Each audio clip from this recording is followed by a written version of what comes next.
प्रेमानंद चौहान के स्वर में टूरी तोर सुरतामा।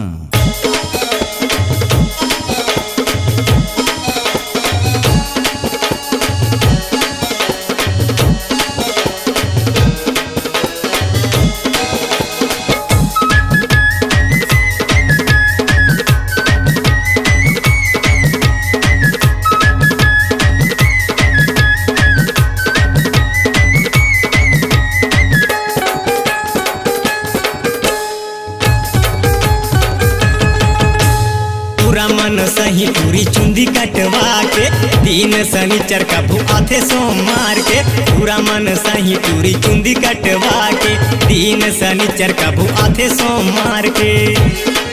ये खर पाछू में सब बीमार है। कॉलेज में जी आए मलेरिया बुखार है। कॉलेज में जी आए मलेरिया बुखार है।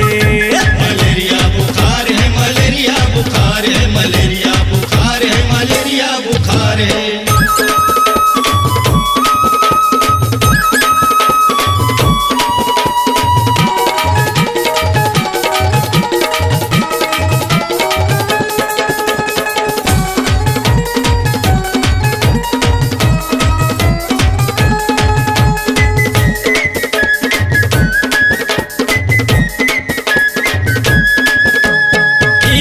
सैंडल पहने मारे उल्टा पल्ला।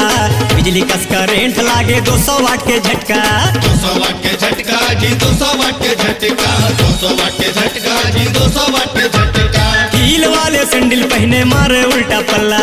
बिजली कस करेंट लागे 200 वाट के झटका। 200 वाट के झटका जी, 200 वाट के झटका, 200 वाट के झटका जी, 200 वाट के झटका। दूर के नखरा ला देखो हजार है। कॉलेज में जी आए मलेरिया बुखार है।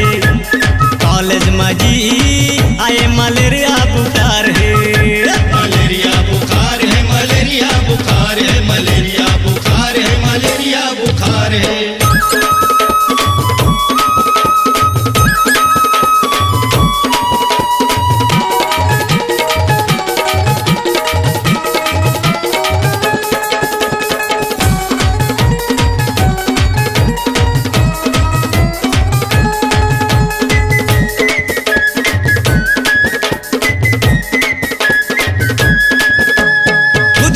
मुस्की ढारे टूरी है अंगारा। और सही तय कहाँ पावे मिस्टर मैं बेचारा। मिस्टर ते बेचारा जी, मिस्टर ते बेचारा, मिस्टर ते बेचारा जी, मिस्टर ते बेचारा। गुदगुदा के मुँह काथे टूरी है अंगारा। और सही तय कहाँ पावे मिस्टर मैं बेचारा। मिस्टर ते बेचारा जी, मिस्टर ते बेचारा, मिस्टर ते बेचारा जी, मिस्टर ते बेचारा। ये कर नैना तिरछी कटार है। कॉलेज में जी आए मलेरिया बुखार है। कॉलेज में जी आए मलेरिया बुखार है। मलेरिया बुखार है, मलेरिया बुखार है, मलेरिया बुखार है, मलेरिया बुखार है।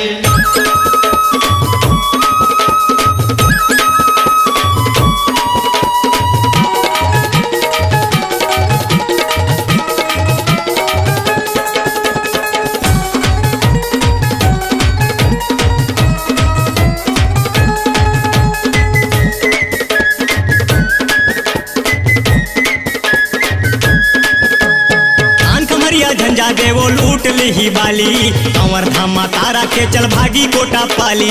भागी कोटा पाली जी, भागी कोटा पाली, भागी कोटा पाली जी, भागी कोटा पाली। कान खमरिया झंझा दे वो लूट ली ही बाली। कंवर धामा तारा के चल भागी कोटा पाली। भागी कोटा पाली जी, भागी कोटा पाली, भागी कोटा पाली जी, भागी कोटा पाली। बोला सातो जन्म तोर ले प्यार है। कॉलेज में जी आए मलेरिया बुखार है। कॉलेज में जी आए मलेरिया बुखार है।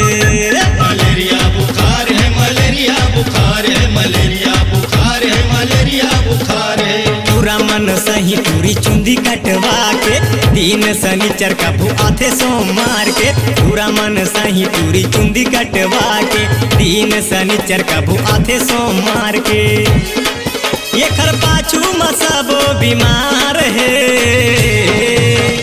कॉलेज मजी आए मलेरिया बुखार है कॉलेज मजी आए मलेरिया बुखार है मलेरिया बुखार है मलेरिया बुखार है मलेरिया बुखार है मलेरिया बुखार है।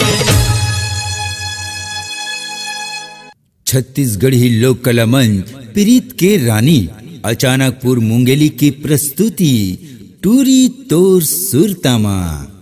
कार्यक्रम हेतु संपर्क करें मोबाइल नंबर 9752303680 और 8959398475।